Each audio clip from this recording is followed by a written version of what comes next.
Oke, kita mulai pembelajaran pertemuan kedua ini ya. Jadi, PPKN pertemuan kedua, kemarin kita sudah membahas tentang perumusan Pancasila oleh BPUPKI ya. Kemarin kita kilas balik dulu materinya. Tokoh yang Dokurusu Jumbiko Saka ya, yang dirumuskan oleh BPUPKI, sorry. Kemudian pembelajaran mandirinya adalah mencari tokoh yang mengusulkan dasar negara beserta isi usulannya. Tokohnya kemarin siapa saja ya? Ada Insinyur Soekarno, kemudian ada Muhammad Yamin, dan ada Dr. Sutomo. Itu adalah tokoh yang merumuskan Pancasila. Kemudian kita bahas di pertemuan selanjutnya yaitu hasil rapat BPUPKI, mereka membentuk yang namanya Panitia 9. Ya, mereka menghasilkan Panitia 9 itu menghasilkan Piagam Jakarta. Ya. Piagam Jakarta ini isinya adalah rumusan dasar negara. Yang pertama adalah ketuhanan dengan kewajiban menjalankan syariat Islam bagi para pemeluknya. Yang kedua adalah kemanusiaan yang adil dan beradab. Yang ketiga, Persatuan Indonesia. Yang keempat, kerakyatan yang dipimpin oleh hikmat kebijaksanaan dalam permusyawaratan perwakilan. Dan yang kelima adalah keadilan sosial bagi seluruh rakyat Indonesia. Coba dari hasil Piagam Jakarta ini, apa yang berbeda dari Pancasila yang sekarang? Aduh, udah. Nomor 1. Ya, nomor 1 ya. Nomor 1 yang dirubah adalah nomor 1, yaitu dirubah menjadi ketuhanan yang Maha Esa. Kenapa dirubah? Karena tidak semua orang Indonesia beragama Islam. Karena tidak semua orang Indonesia itu beragama Islam. Ya, Indonesia punya banyak agama ya, dari Islam, dari Kristen, kemudian ada yang Katolik, ada yang Buddha, ada yang Hindu, ada yang Konghucu gitu ya.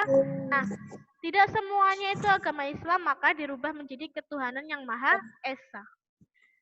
Artinya orang Indonesia wajib punya agama, wajib percaya kepada Tuhan, gitu ya. Kemudian sekarang kita membahas tentang PPKI. Jadi setelah dirumuskan oleh BPUPKI, Pancasila dirumuskan oleh PPKI ya. PPKI itu nama lainnya Dokuritsu Jumbi Ingkai, diketuai oleh Insinyur Soekarno. Nah, PPKI tugasnya adalah mengubah Piagam Jakarta dan disesuaikan dengan keadaan Indonesia sebenarnya. Yang kedua, menetapkan atau mengesahkan Pancasila sebagai dasar negara pada tanggal 18 Agustus 1945. Satu hari setelah Indonesia merdeka, yang mengesahkan Pancasila adalah PPKI ya. Coba kita lihat hasil rapatnya dulu. Hasil rapat PPKI pada tanggal 18 Agustus, satu hari setelah Indonesia merdeka adalah menetapkan Undang-Undang Dasar 1945 sekaligus Pancasila jadi dasar negara. Yang kedua adalah memilih Insinyur Soekarno dan Muhammad Hatta sebagai presiden dan wakil presiden. Coba kalau kamu dulu di zaman dulu ditunjuk untuk jadi presiden, mau nggak? Mau nggak?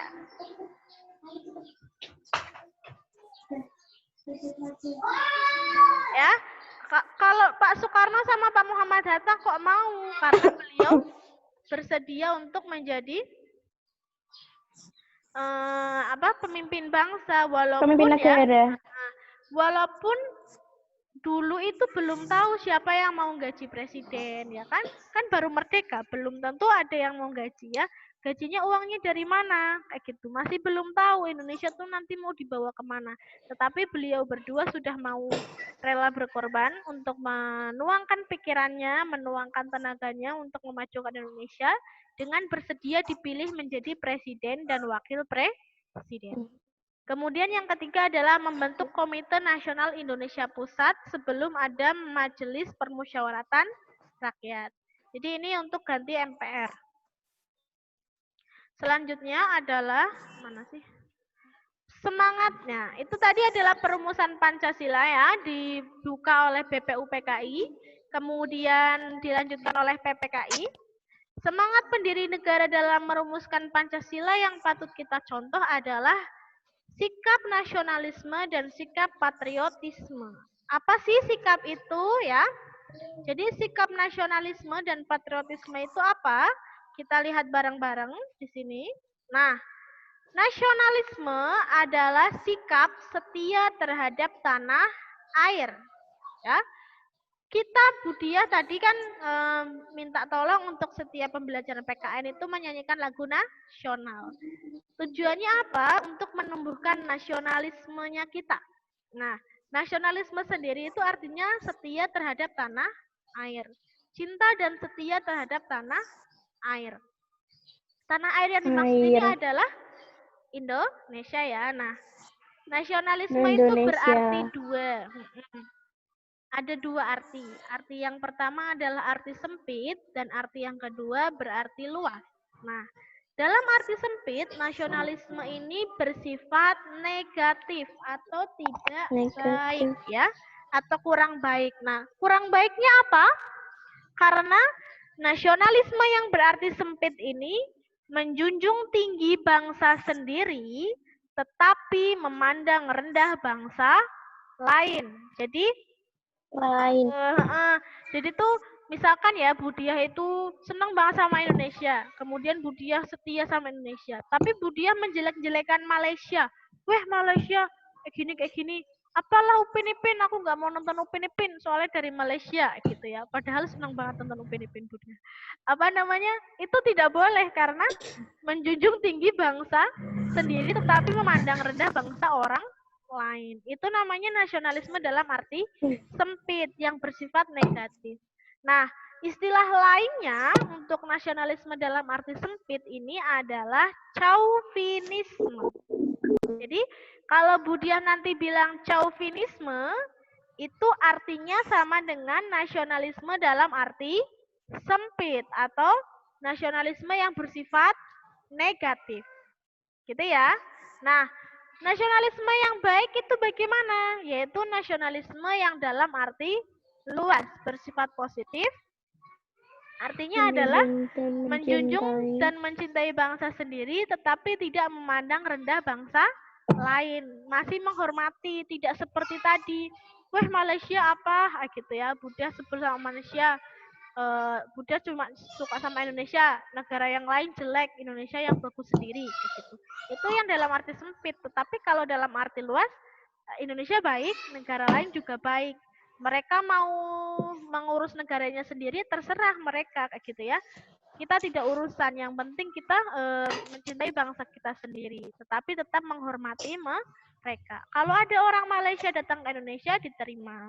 Kalau ada orang Australia datang ke Indonesia diterima dan lain sebagainya. Jadi kita tetap menghormati bangsa lain, tetapi kita setia terhadap negaranya kita sendiri, tidak pindah negara, misalkan gitu ya. Atau kita dalam suatu hal itu kita ditawarin warga negara, misalkan ada yang pinter di sini, pinter banget, kemudian kuliahnya di Jepang contohnya. Kuliahnya di Jepang, terus kamu di Jepang pinter banget, sama orang Jepangnya ditawarin jadi warga negara Jepang. Tapi karena kamu punya rasa nasionalisme, kamu menolak. Tidak, terima kasih.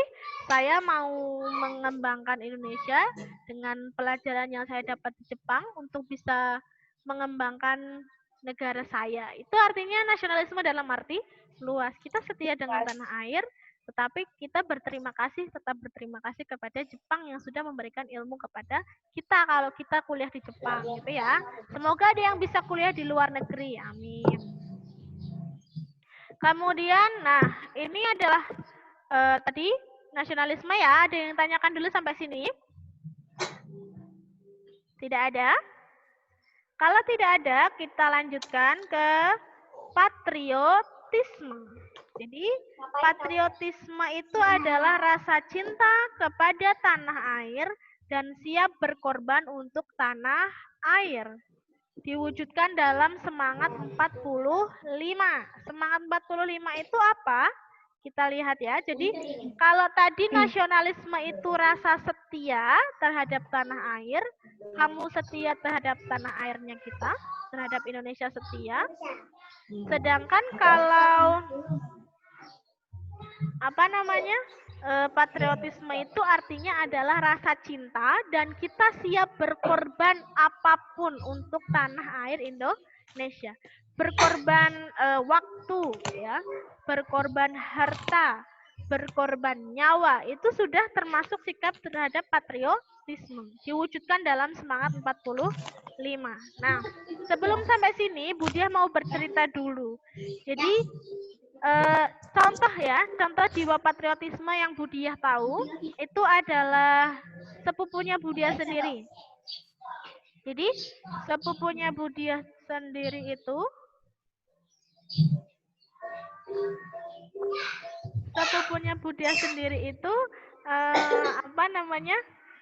merupakan TNI ya. Jadi itu TNI, kemudian saat TNI itu ada tugas dari negara untuk mewakili Indonesia menjadi pasukan khusus PBB.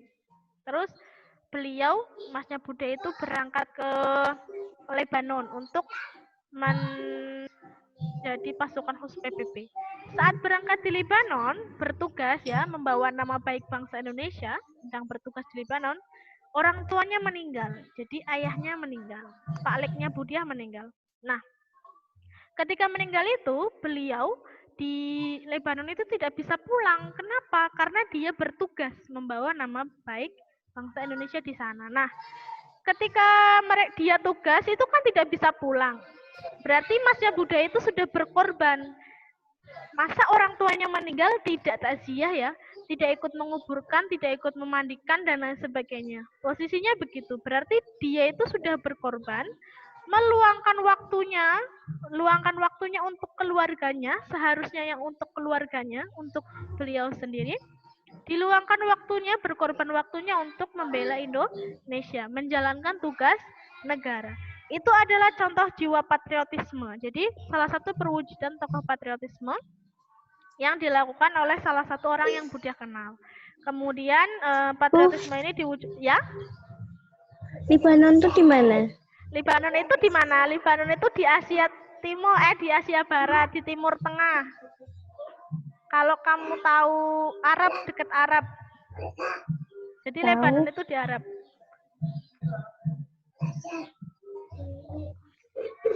Bentar ya.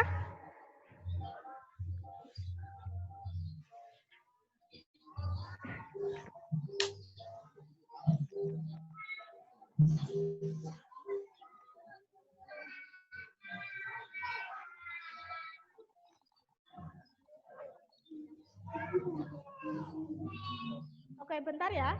Tadi Budi ada yang tanya. Oke, itu adalah jiwa patriotisme yang Budia tahu. Jadi ada peristiwa yang memang Budia tahu sendiri ya. Itu jiwa rela berkorban. Jadi cinta tanah air dan rela berkorban. Beliau berkorban waktunya. Orang tuanya meninggal tapi tidak pulang kayak gitu ya. Rasanya bagaimana? Sedihnya bagaimana? Kayak kalau Budia aja nggak pulang ke rumah, misalkan lebaran besok ya. Ini Budia lebaran Idul Adha nggak pulang ke rumah loh, masih ada pandemi. Jadi tidak pulang. Kalau tidak pulang biasanya tuh udah lama nggak pulang aja nangis-nangis ya di kamarku nangis-nangis. Pengen pulang, pengen ketemu orang tua, pengen ketemu adik dan lain sebagainya. Ini sampai orang tuanya meninggal tidak bisa pulang. Jadi itu berkorbannya, berkorban perasaan juga ya. Jadi rasa sedihnya jauh. Ayahnya meninggal tapi nggak bisa pulang gitu, nggak bisa lihat jenazahnya, nggak bisa memandikan. Dan nggak tahu keadaannya di rumah bagaimana, hanya tahu lewat telepon. Itu adalah jiwa patriotisme, rela berkorban. Diwujudkan dalam semangat 45. Nah, diwujudkannya dalam semangat 45 itu apa saja? Semangat 45 itu adalah satu, jiwa pro patria dan primus patrialis, ya, mencintai tanah air dan mendahulukan kepentingan bangsa. Jadi mencintai tanah air itu artinya pro patria. Pro patria itu artinya mencintai tanah air. Kemudian primus patrialis itu artinya mendahulukan kepentingan bangsa. Misalkan kamu disuruh untuk mewakili, ya, misalkan nanti kamu ada yang jadi juara olimpiade matematika, wis. Juara olimpiade matematika tingkat nasional, nanti itu maju ke tingkat dunia. Nah, itu kamu berarti mendahulukan kepentingan bangsa.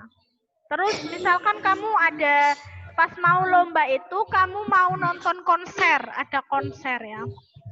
Hari itu ada konser. Kamu kalau jadi orang yang berjiwa primus patrialis, mesti akan mendahulukan lombanya dulu, membawa nama baik bangsa, ya, lomba dunia itu, daripada nonton konsernya. Tapi kalau yang jiwa mendahulukan kepentingannya sendiri, berarti, aduh, aku tuh mau ikut lomba apa ikut konser, ya, konsernya tuh cuma sekali tok di Indonesia ini loh, konser terakhir ini loh, kayak gitu, ya. Pasti kamu akan milih konsernya kalau mendahulukan kepentingan pribadi. Tapi kalau kamu mendahulukan kepentingan bangsa, kamu akan mendahulukan kepentingan yang bangsa dulu. Itu namanya primus patrialis, ya. Kemudian yang kedua adalah jiwa solidaritas dan setia kawan. Setia kawan ini tuh berarti kamu tidak mengkhianati temannya sendiri, gitu, ya. Kemudian yang ketiga adalah toleransi dan tenggang rasa. Toleransi itu menghormati orang lain yang berbeda. Jadi misalkan kamu punya teman, nggak nyanyi. Punya teman yang berbeda agama, kamu menghormati. Punya teman yang berbeda warna kulit, itu menghormati atau toleransi. Kemudian jiwa tanpa pamrih dan bertanggung jawab. Tanpa pamrih itu tidak minta hasil, ya, tidak minta imbalan, kayak gitu. Kemudian jiwa kesatria dan bebesar hati. Ini adalah jiwa-jiwa dalam semangat 45 yang merupakan perwujudan dari sikap patriotisme. Nah, coba Budiah pengen tahu, ya, ini waktunya kurang 10 menit. Budiah kepengen tahu cerita, tadi kan Budiah cerita begitu tadi, ininya Budiah, ya, mas sepupunya Budiah, ya. Sekarang coba kamu ada cerita nggak yang kamu kenal, terus ceritanya ini kamu tentang nasionalisme atau patriotisme. Boleh tokoh yang dikenal, boleh tokoh atlet, atau kamu suka atlet siapa, kemudian atau ada orang lain keluarga sendiri yang pernah punya cerita nasionalisme atau patriotisme. Ada yang mau diceritakan? Coba.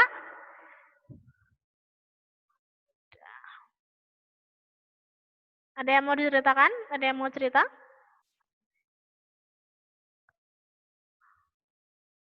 Oke, ada yang mau diceritakan dulu? Siapa yang mau cerita? Ada cerita enggak dari tetangga atau artis idola atau atlet idola? Kamu punya atlet idola enggak? Kiara belum masuk, ya? Oh, udah. Ada yang mau bercerita? Atau ada yang ditanyakan dulu sampai sini?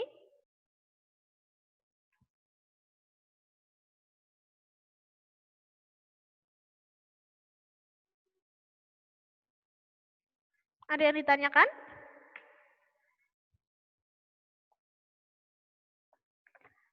Ada yang mau cerita?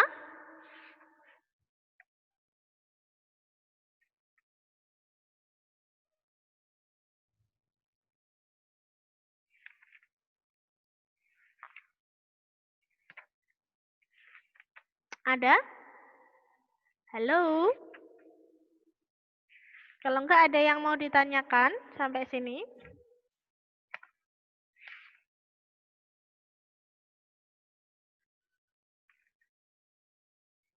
Ada tidak? Bu, saya mau tanya. Iya, oke. Mbak Azra tanya apa? Kalau yang PPKI itu bahasa apa Jepangnya itu apa sih? Tadi Dokuritsu. Dokuritsu apa? Jumbi Inkai. Inkai. Inkai. Kalau yang BPUPKI Dokuritsu Jumbi Kosakai. Inkai. Ada lagi? Oke, terima kasih Mbak Azra. Ada lagi yang mau ditanyakan? Yang lain? Ada yang mau ditanyakan?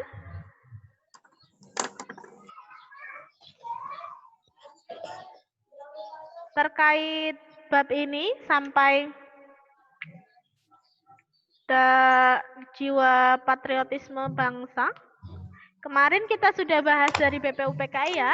Latar belakangnya adalah Jepang hampir kalah oleh sekutu, kemudian dia menjanjikan kemerdekaan ke Indonesia. Setelah itu membentuk BPUPKI. Nah, setelah membentuk BPUPKI merumuskan Pancasila dan dilanjutkan oleh PPKI. Nah, kemudian ditetapkanlah Pancasila oleh PPKI yang Pancasila sesuai dengan sekarang. Kemudian jiwa yang bisa diteladani dari proses perumusan Pancasila itu adalah jiwa nasionalisme dan juga patriotisme. Terus coba Budia mau ngetes deh. Sila ke-1 itu dilambangkan dengan apa? Dilambangkan dengan bintang. Oke, pinter, bintang ya. Kemudian sila kedua? Rantai. Rantai ya. Kemudian sila ketiga dilambangkan dengan? Beringin. Oke, pintar. Sila keempat dilambangkan dengan? Kepala banteng. Kepala banteng. Sila kelima dilambangkan dengan? Padi dan kapas. Oke, pintar, padi dan kapas. Coba ada yang tahu hari lahir Pancasila diperingati tanggal? Tanggal 1 Juni. Kalau hari kesaktian Pancasila diperingati tanggal? 25. Kesaktian Pancasila diperingati setiap tanggal? 1 Oktober. Ya, pintar. 1 Oktober. Kenapa 1 Oktober diperingati sebagai hari kesaktian Pancasila? Ada yang tahu?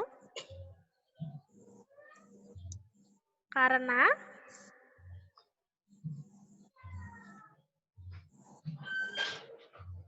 pada malam sebelum tanggal 1 Oktober yaitu 31 September ada gerakan namanya gerakan G30 SPKI. G30 SPKI ini merupakan salah satu upaya untuk mengganti Pancasila menjadi ideologi komunis. Tetapi tanggal 1 Oktober negara Indonesia berhasil mempertahankan Pancasila sehingga tidak berubah menjadi komunis. Nah, setelah mau dijatuhkan seperti itu, Pancasila masih bertahan, makanya kenapa dinamakan Hari Kesaktian. Pancasila itu masih sakti, kayak gitu ya. Mau diganti dengan komunis, sampai jenderalnya dibunuh, kemudian dimasukkan ke lubang buaya ya, kalau tahu ceritanya G30 SPKI. Jenderalnya dimasukkan ke lubang buaya, kemudian mau diganti ideologinya. Sampai segitunya, tetapi alhamdulillahnya Indonesia masih bisa mempertahankan Pancasila. Makanya kenapa disebut dengan Hari Kesaktian. Pancasila itu masih sakti, gitu ya. Jadi tanggal 1 Oktober saat jenderalnya ditemukan di lubang buaya. Paginya itu sudah ditemui. Jadi itu adalah hari kesaktian Pancasila. Ada yang ditanyakan sampai sini? Jika tidak, silahkan dibuka bukunya halaman 19. Ya. Dibuka bukunya halaman 19. Ini waktu Zoom-nya sudah mau habis 2 menit lagi. Silahkan waktu yang tersisa tidak usah ikut join Zoom lagi, tetapi kalian mengerjakan halaman 19 itu kan Insinyur Soekarno sudah ada isinya ya. Dikerjakan halaman 20, yaitu nilai semangat yang bisa diambil dari tokoh Muhammad Hatta, Muhammad Yamin, Supomo, dan Kiai Haji Wahid Hasim. Nah, silahkan bisa dikerjakan untuk kita bahas di pertemuan minggu depan. Bisa kamu searching ya, bisa kamu cari tahu. Contohnya Budiah yang tahu tentang Muhammad Hatta, yaitu Muhammad Hatta itu jiwa nasionalisme ada. Selain itu adalah beliau orangnya terkenal dengan tepat waktu. Jadi Muhammad Hatta itu sangat tepat waktu.